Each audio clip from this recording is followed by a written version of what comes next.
წარმოიდგინეთ, აი 1982 წელი, ციმბირი, ბაიკალის ტბა, სოფლიოში ყველაზე ღრმა და იქ სიღრმეში საბჭოთა სამხედრო მყინთავები წვრთნებს ატარებენ. და რაღაც სრულიად წარმოუდგენელს ხედავენ. 40 მეტრზე. დიახ. სამი რაღაც ფიგურა, ჰუმანოიდები. თითქმის 3 მეტრის სიმაღლის, რაღაც ვერცხლის ფერებში გამოწყობილი. და რაც თავარია აკვალანგების გარეშე. ხო, აი, ეგ არის ყველაზე უცნაური. იმ სიღრმეზე უჰაეროდ ადამიანი უბრალოდ ვერ გაჩერდება. შეუძლებელია. და ეს არსებები უბრალოდ იდგნენ და აკვირდებოდნენ ყვინთავებს. ეს არ არის რაღაც ზღაფარი, ხო? ეს სამხედრო ანგარიშებშია აღწერილი. ნამდვილი შეხვედრა იყო რაღაც აბსოლუტურად უცხოსთან. და ამას მოხვა, როგორც ვიცით, საკმაოდ დრამატული ამბავი, იმიტომ რომ სარდლობამ ბრძანა. დაეჭირათ ერთ-ერთი ეს არსება. კი ბატონო, გასცეს ბრძანება და 7 საუკეთესო ყველაზე გამოცდილი მყინთავი ჩავიდა ისევ. ბადით, ალბათ ფიქრობდნენ, რომ ეს ჩვეულებრივი ოპერაცია ექნებოდა. რაღაც პატარა სფეროსმაგვარი საგანი გამოიყენა. მოწყობილობა. რაღაც მოწყობილობა, კი. და ამან წარმოქმნა ისეთი ძლიერი იმპულსი, ისეთი ტალღა წყალში, რომ 7-ვე მყინთავი წარმოიდგინეთ მყისიერად ამოაგდო ზედაპირზე 50 მეტრიდან. კატასტროფა. ეს ხომ უკონტროლო აღმასვლა, ანუ დეკომპრესია, სასიკვდილოა ფაქტობრივად. წნევის წლილობა ორგანიზმს ანადგურებს. დიახ, სამწუხაროდ ასეც მოხდა. 3 მყინთავი ადგილზე დაიღუპა. მხოლოდ 4 გადარჩა, ისიც მძიმე დაზიანებებით და, წარმოდგენაც არ მინდა რა ფსიქოლოგიურ შოკში იქნებოდნენ. ეს ხომ უბრალოდ უბედური შემთხვევა არ იყო.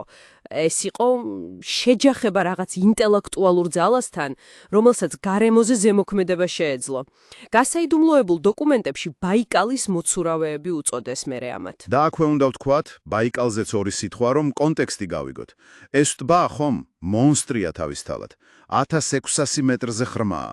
წარმოუდგენელი სიღრმეა. დედამიწის მტკნარი წყლის მარაგის მეხუთედი აქ არის. ეს არის უზარმაზარი, თითქმის შეუსწავლელი წყლის სამყარო. 4000-ზე მეტი სახეობა ცხოვრობს შიგნით. უმეტესობა ენდემურია, ანუ მხოლოდ მან არსებობს. დიახ, მხოლოდ ბაიკალში. და ფსკერზე კიდევ ჰიდროთერმული წყაროებია. ცხელი წყალი ამოდის, მინერალებიც სავსე. იქ შეიძლება სიცოცხლის ისეთი ფორმები იყოს, ჩვენ რომ წარმოდგენაც არ გვაქვს. და ამ მოცურავეების გარდა ხომ არის ლეგენდებიც. ადგილობრივები საუკუნეებია ყვებიან რაღაც გიგანტურ არსებაზე, ტბის მონსტრზე. კი, როგორ არა. დახეული ბადეები, დაკარგული პირუტყვი ნაპირიდან, უცნაური ტალღები. აღწერენ ხოლმე რაღაც 10 მეტრიან არსებას. ზოგი ამბობს პრეისტორიული რეპტილიაო, გადმონაშთი. ეს შეიძლება ფოლკლორია, რა თქმა უნდა, მაგრამ ამდენი დამთხვევა. და კიდევ ერთი ფენომენი. ეს მანათობელი ობიექტები. აი ეგეც ძალიან საინტერესოა. წლების განმავლობაში აფიქსირებენ ტბის თავზე ან წყალშიც კი კაშკაშა სფეროებს. წითელს ნარინჯისფერს, უხმაუროდ მოძრაობენ, ხან დაფრინავენ, ხან პირდაპირ წყალში ყვინთავენ და მერე ისევ ამოდიან. არის თვითმხილველების მონაყოლიც, ხო? მყინთავების ჯგუფმა ნახა, როგორ ჩაყვინთა წითელმა სფერომ მათ ნავთან ახლოს და მთელი ტბა გაანათაო. დიახ, იყო ასეთი შემთხვევა. და საინტერესოა, რომ მსგავსი რაღაცები, ანუ წყალში მყინთავი, ამოუცნობი ობიექტები, სხვაგანაც ფიქსირდება. მიჩიგანის ტბაზე ამერიკაში, კანადაში, პუერტო-რიკოსთან. თითქოს წყალი მათთვის რაღაც თავშესაფარია ან სატრანსპორტო საშუალება, რა ვიცი.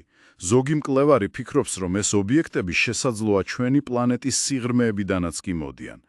და ბაიკალი თავისი სიღრმით და იზოლირებულობით იდეალური ადგილია. პოტენციური კარიბჭე, ასე ვთქვათ.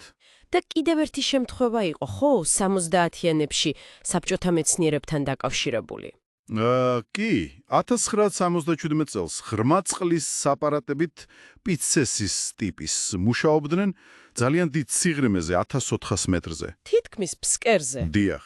დაუცებ, მათ აპარატს თავზე გადაუფრინა რაღაც უზარმაზარმა, მკრთალმა, მყვითელმა, მანათობელმა ობიექტმა. ისეთი დიდი იყო, რომ აპარატის პროჟექტორები დაფარაო. იმ დროს, ასეთ სიღრმეზე მოძრავი და ასეთი შუქის მქონე ტექნოლოგია უბრალოდ არ არსებობდა. წარმოუდგენელია. და მეცნიერებმა აღწერეს უცნაური შეგრძნება თითქოს მათ ვიღაცა ან რაღაც აკვირდებოდა, ყოფნის შეგრძნება ჰქონდათ. მაშინ რა ხდება სინამდვილეში ბაიკალის წყლებში? ეს ჰუმანოიდი მოცურავეები, მონსტრის ლეგენდები, ეს მყვინთავი ნათებები, როგორ უკავშირდება ეს ყველაფერი ერთმანეთს, თუ უკავშირდება საერთოდ? ეს არის მთავარი კითხვები. ჯერჯერობით მყარი პასუხები არ გვაქვს. გვაქვს თვითმხილველთა მონათხრობები, ანგარიშები, ლეგენდები. მაგრამ ამდენი უცნაური დამთხვევა, სხვადასხვა დროს, სხვადასხვა მოცმისგან, ცოტა ძნელია დაიჭერო, რომ ეს ყველაფერი უბრალოდ შემთხვევითობაა. ნამდვილად. იქნებ ეს უზარმაზარი, იდუმალი წყლის სამყარო მართლა რაღაცას მალავს. რაღაცას, რაც ჩვენს წარმოდგენებს ცდება. იქნებ მართლა არსებობს ჩვენ გვერდით სხვა ფორმის, ცივილიზაცია, ცნობიერება, რომელიც წყალში განვითარდა.